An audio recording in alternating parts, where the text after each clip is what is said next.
Hey there, I'm Mary Gilkerson, and welcome to my studio.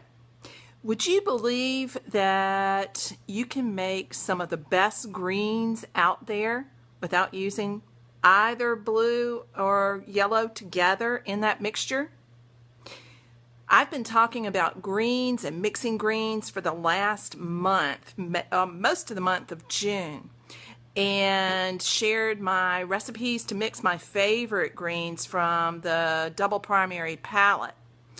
But what I want to talk with you about today is how to mix greens from some really surprising colors. Combinations that don't include both blue and yellow.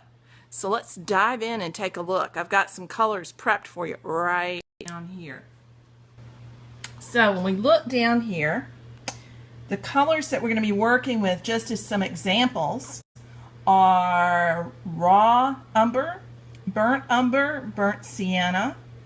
I've got a permanent yellow light, Indian yellow, an ivory black, and a phthalo blue.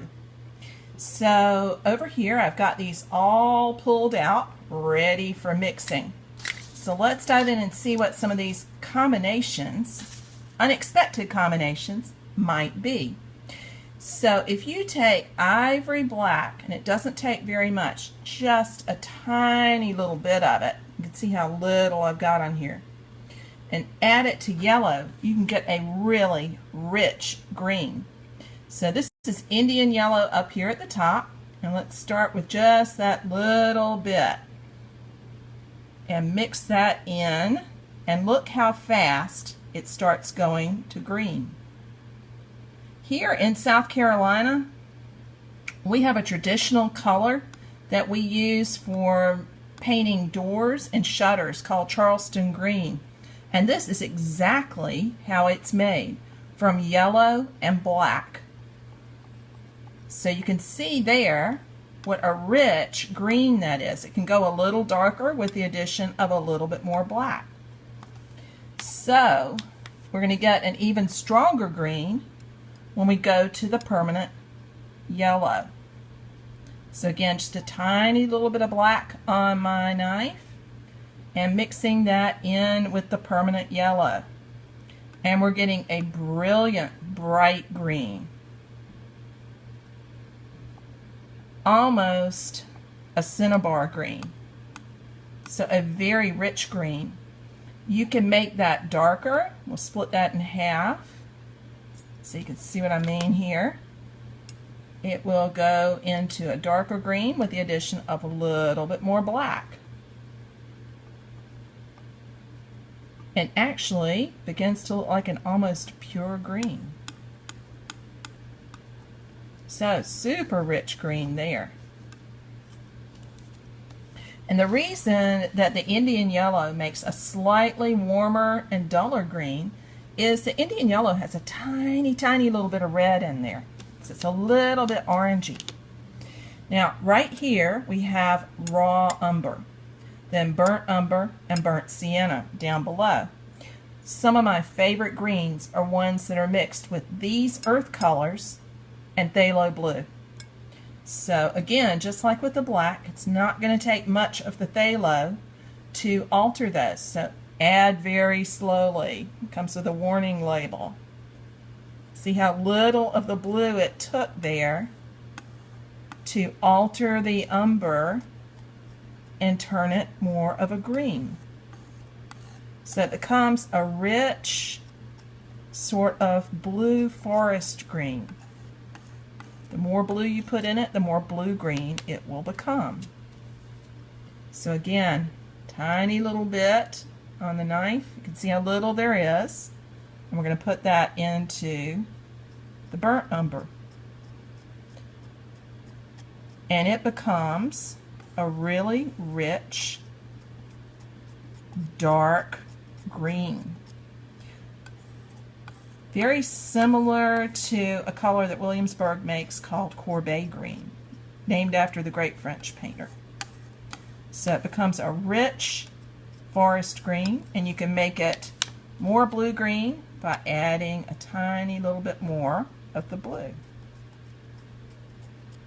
And remember that phthalo has a lot of tinting strength, so especially in comparison to the earth colors, it really takes very little to make it go green. Then our last color here, down below, is burnt sienna. Not a color you would think about becoming green very easily at all. Again, a tiny little bit of phthalo and diving it right into that sienna. You can see how much red orange there is in this sienna. So take a little bit more phthalo. So I'd rather go slow than have to back off.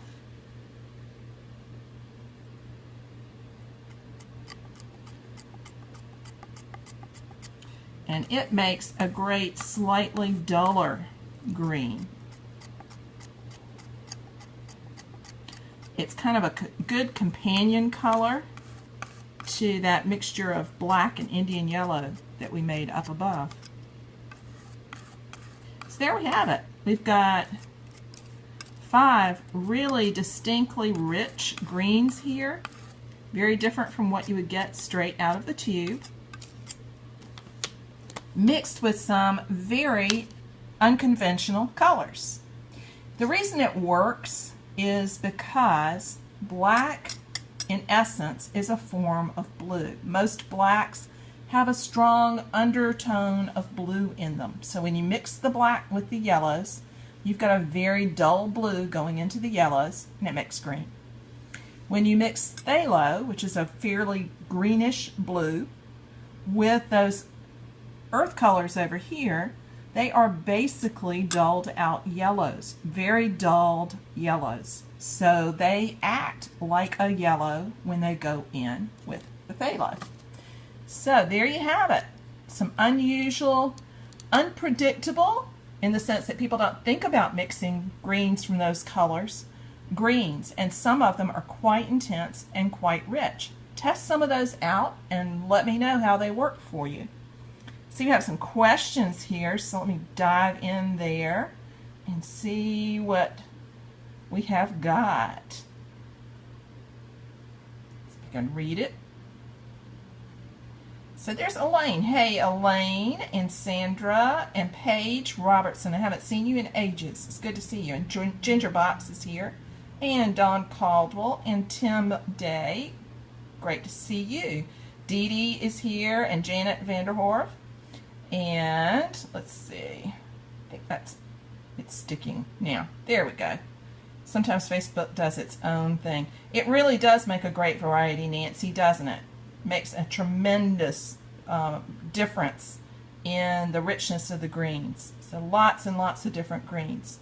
So check some of those out with the colors that you've already got sitting on your palette. Post some of those into the free Facebook group if you belong to the Facebook group. Love to see those.